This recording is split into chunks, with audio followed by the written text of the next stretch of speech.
तीन तिगाड़ा काम बिगाड़ा। तीन बहुओं के रवैये से सासू माँ बहुत परेशान थी। दरअसल बात ये थी कि तीनों बहुओं में किसी बात को लेकर अनबन हो गई थी। तब से ही तीनों एक दूसरे से मुंह फुलाए रहती थी। ना कोई सीधे मुंह किसी से बात करती, ना किसी का कहना मानती। पड़ोसी भी इस बात को जानते थे और जाने कैसे कैसे बातें भी करते। इसीलिए सासू माँ ने तीनों बहुओं को तुरंत अपने कमरे में बुलाया। मैं कई दिनों से देख रही हूँ, तुम तीनों अलग अलग सारे काम कर रही हो। ये सब नहीं चलेगा, तीनों को मिलकर ही काम करना पड़ेगा। सास की बात सुनकर एकदम से बड़ी बहू बोल उठती है। नहीं मम्मी जी, मैं इन दोनों के साथ कुछ नहीं कर सकती। मैं इस घर की बड़ी बहू हूँ, फिर भी ये मेरा कहना बिल्कुल भी नहीं मानती। अरे जेठानी जी, जानबूझकर मुझे डबल काम करवाती है आप। और छोटी मुझसे टेढ़े मुंह ही बात करती है। इन दोनों के बीच हमेशा सैंडविच बन जाती है मेरी, और मैं हमेशा आलू की तरह बीच में मसली जाती हूँ।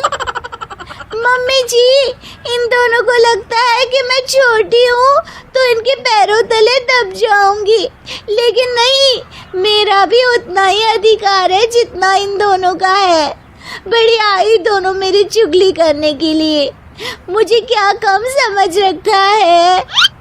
तीनों बहू एक दूसरे से बहस करने लगती है और सास दोबारा ये देखकर टेंशन में आ जाती है और सबसे कहती है, चुप हो जाओ, अब से तुम तीनों सारे काम एक साथ करोगी। आंख बंद करके एक दूसरे की बात सुनोगी। तुम तीनों इस बात को गांठ बांध लो, वरना अगली छुट्टियों में तुम्हारा अपना मायके जाना कैंसिल।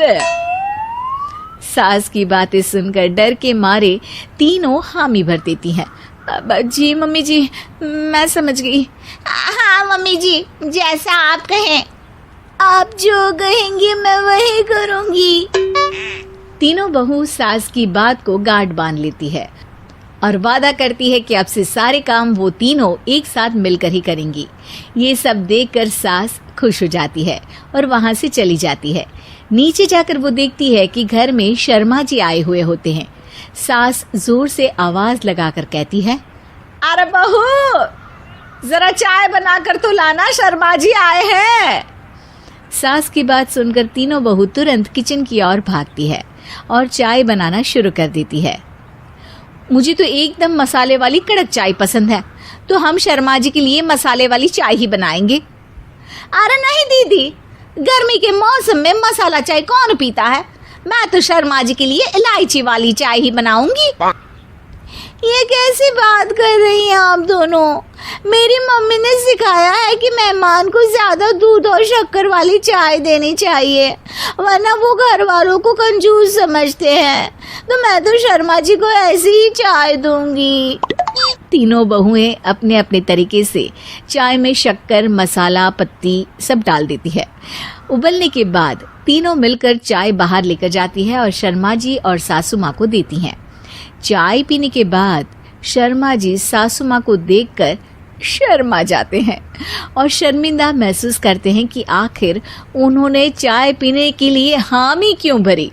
सासू माँ भी चाय पीना शुरू करती है और कहती हैं, अरे बहू, ये कैसी चाय बनाई है? चाय है या मीठे दूध की बासुंदी? हाँ, चाय अच्छी नहीं लगी क्या? कोई बात नहीं, हम पराठा बनाकर लाते हैं। चलो चलो अंदर। हाँ हाँ चलो, हाँ आती हूँ मैं भी। नहीं नहीं, मेरा पेट चाय ने ही चौपट कर दिया, वही काफी है। पराठे से पोपट नहीं करवाना, मैं तो चलता हूँ। शर्मा जी चुपचाप पतली गली से निकल जाते हैं। अगले दिन सास बहुओं से कहती है, अरे बहू, जाओ जाके ऊपर के गेस्ट हाउस की सफाई कर दो। कल हमारे यहाँ मेरे दूर के रिश्तेदार आने वाले हैं, तो पूरे कमरे को चमका देना, समझी? तीनों बहू सास की बात को मानकर ऊपर सफाई करने चली जाती हैं और तीनों कमरे की सफाई चालू कर देती है।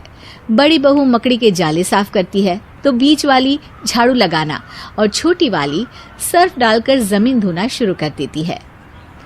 अरे दीदी, जेठानी जी, अभी मैंने पूरी फर्श धोई और आप फिर से धूल नीचे गिरा रही हैं। और मछली जेठानी जी, आप बिना झाड़ू की धूल यहाँ छटक रही हैं। अरे तीनों को साफ करना है, एक साथ सफाई करते हैं ना। अरे वही तो, हम साथ साथ हैं, घर साफ साफ है। तीनों बहू ऐसे ही काम में उलझ जाती है और 2 घंटे तक एक ही कमरे की सफाई करती रहती है। बहुत देर से अपनी बहुओं को ना देखने के कारण सास ऊपर कमरे में उन्हें देखने जाती है, लेकिन कमरे में घुसती ही वो गीली फर्श पर फिसलने के कारण नीचे गिर जाती है। ओरी मोरी मैया, हड्डी मरोड़ के रख दी। आए मेरी तो कमर ही टूट गई रे। तीनों बहुएं सास को उठाती हैं और बिस्तर पर सुला देती है।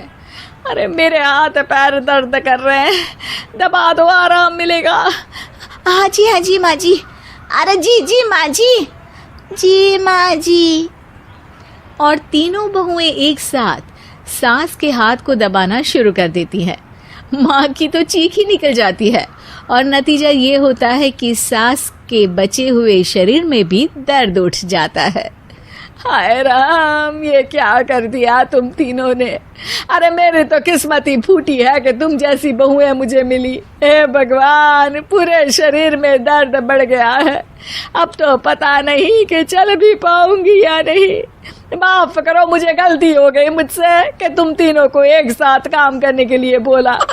सोचा था तीनों मिलके अच्छे से काम करेगी, लेकिन बड़े बुजुर्ग सही कहते थे कि 3 तिगाड़ा काम बिगाड़ा। तुम लोगों ने ये बात ना आज साबित करके दिखा दी। तुम तीनों को तो समझाना यानी मानो भैंस के आगे बीन बजाना है। तुम्हें अकेले अकेले काम करना है ना, तो अब से तुम अकेले ही अपना अपना काम करो। तीनों बहुएं वहां से जाने लगती है। अरे कहाँ जा रही हो? आप ही ने तो कहा कि अपना अपना काम करो, तो मुझे मुल्तानी मिट्टी लगानी है। अरे मुझे भी तो नेल पॉलिश लगानी है, मुझे ना मेहंदी लगानी है। सास अपना सर पीट लेती है और कहती है, अरे मुझे भी लगाना है कुछ। क्या माँ जी? क्या माँ जी? क्या माँ जी? तुम्हारे घर वालों को फोन तुम्हारी हरकतें बताने के लिए।